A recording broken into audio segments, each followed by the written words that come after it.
विजय दिवस के मौके पर रिपब्लिक भारत की टीम उन इलाकों में पहुंची है जहां पर भारतीय सेना के रणबांकुरों ने अपने आप को न्यौछावर किया, शहीद हुए और देश की आन बान की रक्षा की। मेरे ठीक पीछे तस्वीर देखिए, जो सबसे ऊंची पीक आपको दिख रही है वो टाइगर हिल है। और वहीं पर जब 1999 में वॉर शुरू हुई तो भारतीय सेना के जवान इसी टाइगर हिल पर पहुंचे, जहां टेम्परेचर कम से कम -50 होता है। और उसके ठीक बगल का जो इलाका आप देख रहे हैं वो दुश्मन की पोस्ट है, पाकिस्तानी पोस्ट वहां पर है।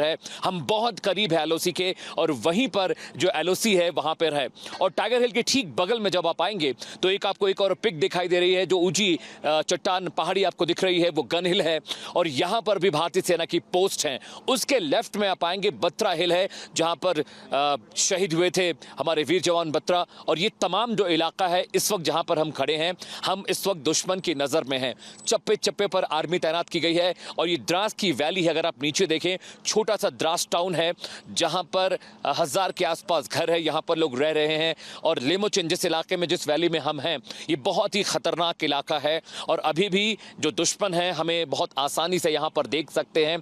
और सामने की जो पहाड़ियां आपको दिखाई दे रही हैं, इन तमाम पहाड़ियों पर भारतीय सेना के जवान मुस्तैदी से तैनात हैं। वो रणबांकुर है जिन्होंने हमारे लिए, देश की रक्षा के लिए अपने आप को बलिदान दे दिया, अपना शहीद हुए लेकिन देश की रक्षा की। और 26 जुलाई विजय दिवस, 24वां विजय दिवस भारतीय सेना मना रही है। और भारतीय सेना के अनन्य सम्मान, उनकी वीरता, उनके पराक्रम को देखना और समझना हो तो आपको इन इलाकों में आना चाहिए। और आप देखेंगे कि किस तरह से भारतीय सेना के जवान 24 घंटे 12 महीने अपनी छाती तानकर दुश्मन के सामने खड़े हैं। और उनका सिर्फ एक ही मकसद होता है कि किसी भी कीमत पर जो भारतीय पोस्ट है, जो भारतीय सीमा है, उसकी सुरक्षा करना। जैसा कि आप तस्वीरों में देख सकते हैं, डेंस वहां पर फॉग है, बर्फ जमी हुई है। और अभी भी वहां पर भारतीय सेना के जवान मुस्तैदी से तैनात किए गए हैं। वहां पेट्रोलिंग रात भर 24 घंटे होती है। और इन पेट्रोलिंग का मकसद होता है कि किसी भी तरीके से दुश्मन का जो पेनिट्रेशन है वो भारतीय सीमा में ना हो पाए। साथ ही साथ मैं आपको बताऊं कि जिस वक्त हम यहाँ पर खड़े हैं लेमोचिन, ये इलाका बहुत सेंसिटिव है।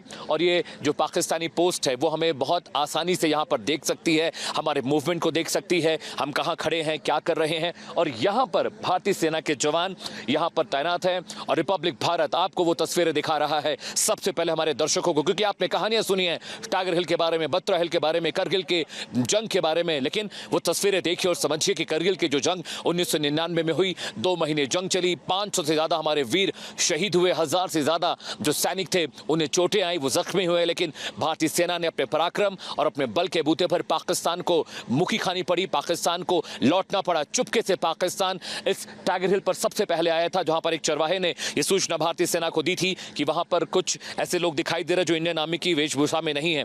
और उसके बाद जब आर्मी यहां पर पहुंची तो उन्होंने देखा कि पाकिस्तान ने टाइगर हिल पर कब्जा कर लिया था।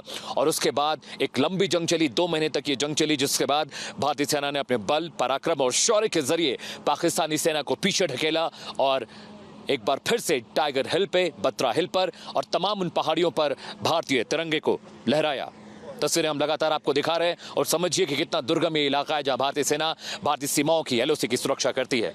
कैमरा पर्सन परवेज आलम के साथ अमित सिंह, रिपब्लिक भारत, द्रास।